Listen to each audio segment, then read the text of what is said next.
Hello, Mary. Do you have a moment? Oh, hello. Should I still be calling you by your first name? I don't know if it's right for me to be calling you Mom just yet, you know?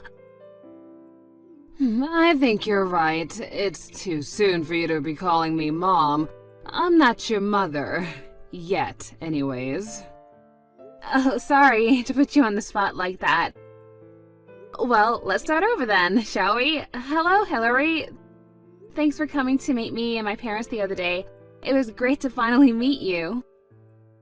Yes, that's the thing. Don't mention it. So, what can I do for you today? I have a question for you, and I would appreciate an honest answer. You and my husband work at the same company, do you not? And furthermore, you recently started working in the same department together. Is that true? Yes, that's right. Actually, I heard from Andrew a while ago that his dad was working at the same company as me. But I was totally surprised when I walked into the room where you two were waiting, and who should I see but the person who just got transferred into my branch recently? It was a total surprise. Well, I suppose our family name is somewhat of a common one, so it doesn't surprise me one bit that you wouldn't suspect that we were related when you saw that we had the same last names. But that's not the issue I'm here to discuss today. The issue is your reproachful behavior towards my husband. What? I'm sorry, I don't understand. Did I do something that offended him? Offended? Oh, that's nowhere near strong enough a word to describe your attitude towards my husband. When I left to go to the little girl's room, I saw him apologizing profusely to you, and you were lecturing him like he was a school child. I know my eyes were not deceiving me to see that horrible behavior. Oh, I'm sorry that you had to see that. Oh, how dare you behave that way toward the man who will be your future father-in-law! And not to mention, he's been with the company far longer than you have. He must be well above your rank, obviously. And in spite of all that, you were behaving like you were his superior. How shameless of you. I bit my tongue at the time out of concern for my son's feelings for you, but I cannot contain my anger any longer. If you're willing to apologize to me right now for your awful behavior, I'm willing to overlook it. But if you don't, then I withdraw my permission for you to marry my son and my blessings on a happy wedding. Are you serious? I am very serious, and I will not accept any excuses from you, Mary. Either apologize to me, or you can forget being a part of this family.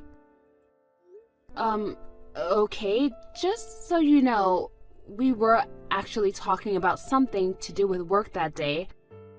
And in your husband's position, really the only appropriate thing to do would be to apologize.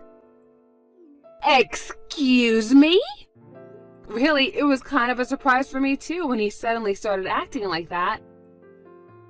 I told him it was okay and that he didn't need to apologize so much, but, you know, he just kept going.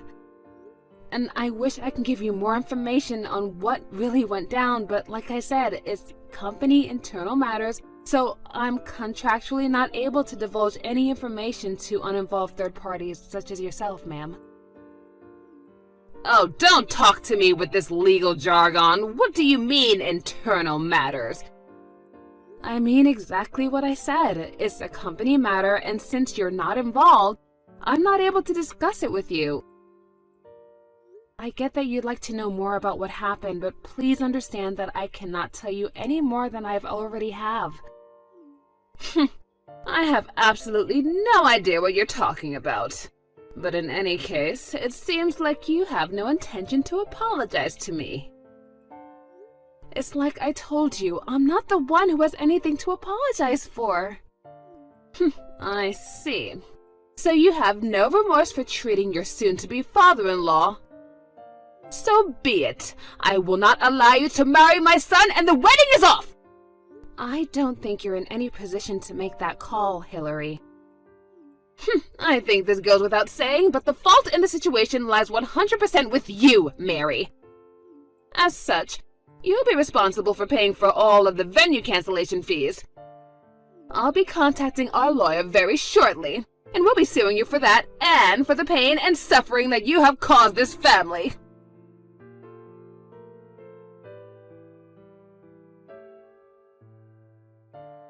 Andrew? Hey, Mary, what's up?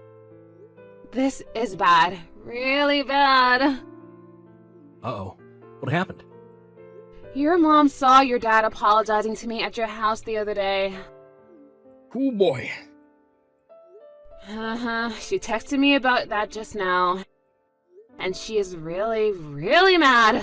Which, in all fairness, I don't really blame her, considering that she doesn't know the whole circumstances. But still, this is bad. She said that if I don't apologize to her for that she's gonna make us break off our engagement. Oh, you gotta be kidding me.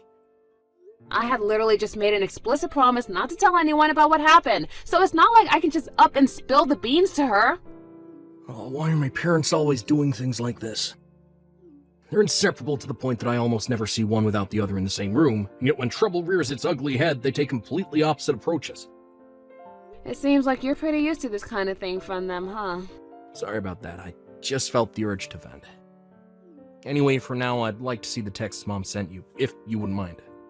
Is it okay if I head over to your place right now? Yeah, come on over, it's fine. Okay, I'll be there in just about an hour or so.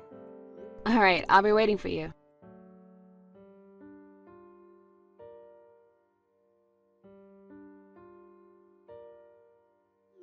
Hello there, Mary. Have you prepared yourself for the impending breakup with my son? I haven't heard a thing from you ever since I gave you my ultimatum, so now I'm forced to message you like this. I grow more disappointed with you by the day. How long were you going to keep me waiting? You really are an impudent little girl, aren't you? If you're trying to wait it out and hope I forgive you, it's not going to work. I will not consent to this marriage until you've given me a proper apology. If I may be so bold, I'm marrying Andrew, not you. Why exactly do I need to have your consent? Oh, excuse me? I doubt that Andrew would want to break off our engagement because I won't apologize over a situation in which I did nothing wrong.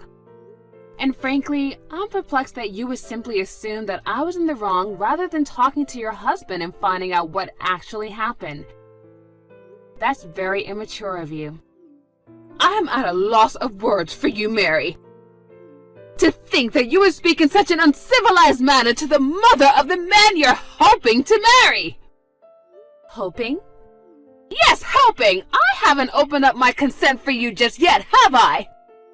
Oh, I must have missed where we established that I even needed your consent. You little... Stop interrupting me! I'm giving you the lecture that you deserve right now! Oh, right. By all means, go ahead. If a family were like a company, then the mother-in-law is like the superior and the daughter-in-law is the subordinate. And subordinates are supposed to listen to their superiors, correct? If you were to fuss and fret and whine over an order your superior at the company gave you, well, how do you think that would go? Obviously, no superior would stand for that sort of insubordination. You would be punished severely, and you would be demoted. Your pay would be cut, you'd be transferred, and your professional life would be finished. Surely even someone of your intellectual capacity could understand what I just explained. Yes, I understand perfectly. So I take this to mean that if someone at a real company actually was repeatedly insubordinate to their superior, then you'd have no issues with that subordinate receiving those type of punishments you laid out, correct? Exactly. Subordinates should know their place. A subordinate who does not and openly disrespects his superior should not go unpunished. Hillary, you are so smart, and I agree with you. All right, that settles it. Looks like your husband is getting transferred. What? Technically, the final call isn't mine to make, but you should probably operate under the assumption that it's going to happen, so I think you should start preparing accordingly to this. Wait, what nonsense are you talking about? You know, I'm sure you're about to become very busy. Since you're going to be moving soon, you should probably start looking for a new house or an apartment, as soon as you get the word of where he's being transferred to. Wait, Mary, what are you talking about? What are you rambling about right now? So, sorry, I gotta go. I have some stuff to do. I need to get back to work.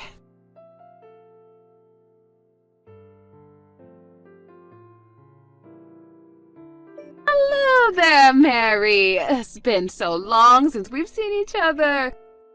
Would you like to come over and have some afternoon tea with me someday soon? Maybe tomorrow. What are you doing? A friend of mine gave me a box of the most wonderful tea the other day, and I knew I had to share it with you. Oh, and I'm also going to pick up some cake from that new pastry shop downtown. Are you free this weekend? I'd love to have you over to our house if you don't mind. I guess this is your last-ditch effort to stop the inevitable, huh? Well, don't you think you're laying it on a wee bit too thick right now, Hillary? Mary, I guess you finally heard the truth then. About my husband and your husband's position in the company. I heard everything. Come to find out, my husband is a complete useless employee who keeps getting sent around to different departments once he makes too much of a mess for them to deal with. And 3 months ago, he got sent to a new department to work under a young and upcoming leader in the company who happens to be you, Mary. He was frustrated and embarrassed that someone as young as you was placed above someone else who has been in the company as long as him. So he got desperate to prove himself and started working at a faster pace than ever before, which ended up causing a world of problems for your clients and other departments. And since you're his direct superior, you're the one who always had to clean up for his messes. Yeah, that just about covers it. So the reason he was apologizing that day when you came over to meet my parents and I was because he was so shocked to learn that his son's fiancée was none other than the boss he had been causing so much trouble for at the office. And he was desperate to keep you from finding out about what a total disaster his career has been. He was begging me not to tell you that I was his boss. And I had to stop him from getting on his knees and begging me, and that's probably why you thought that I was lecturing him. So you weren't lecturing my husband, you were just trying to get him to maintain his dignity. Oh, and by the way, I guess he was counting on Andrew taking his side and helping to convince me to help him out. He was all like, "You're a man too, son, aren't you? You must know what sort of position I'm in." But Andrew wasn't going for it at all. He just let out a huge sigh and walked out of the room. I see. So that's what happened. I've always been the type to have a pretty solid separation between my work life and my private life. And since our relationship at work would probably only serve to cause problems between us as a family, I didn't have any intentions of bossing him around outside of work. At first, anyway. Then I found out what your husband had been doing at the office ever since he found out I was marrying Andrew. He's been name-dropping me at the company and trying to get other people to give him credit for their work. Like threatening to get them fired if they didn't do as he demanded. He did. I received multiple complaints of that nature from multiple employees in my department. So I made a report of my own to my superior. And as a result, it's been decided that your husband is getting transferred to a branch in, well, the middle of nowhere. Oh no. Oh yes. And you should be grateful, honestly. Most people who screwed up as bad as your husband actually would just get fired for everything they've done. And I bet the only reason he didn't was because the CEO took pity on him. He didn't want to just kick a man your husband's age on the curb with no future employment prospects. Mary, isn't there anything you can do about this? Sorry, Hillary, but the decision is already out of my hands. What's done is done. So no, I'm afraid sucking up to me now isn't going to get you anywhere. You'll either have to move out into Nowheresville with your husband, or make him go by himself while you stay here alone in your house. This can't be happening! I suppose there is a third option. You could always divorce him, but that's about all you have in terms of options when you really think about it.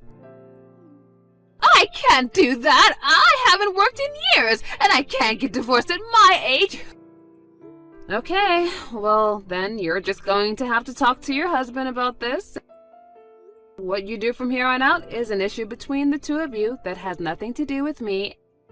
Wait, I've got it! I know how we can make this all work out. Oh, really? Okay, let's hear it. I'll give you my permission to marry Andrew, and you can move in with us. And if you do that, then I'm sure that everything will work out, whether I divorce my husband or he moves away by himself. That is definitely not happening. Why not? Andrew has been pretty firm since day one that he did not want to move in with you at any point in the future. And I'm respecting my future husband's wishes. But... I'm sorry, Hillary, but I really don't see the point of continuing this conversation. I'm just gonna keep repeating myself at this point. Mary, please! I'm signing off now.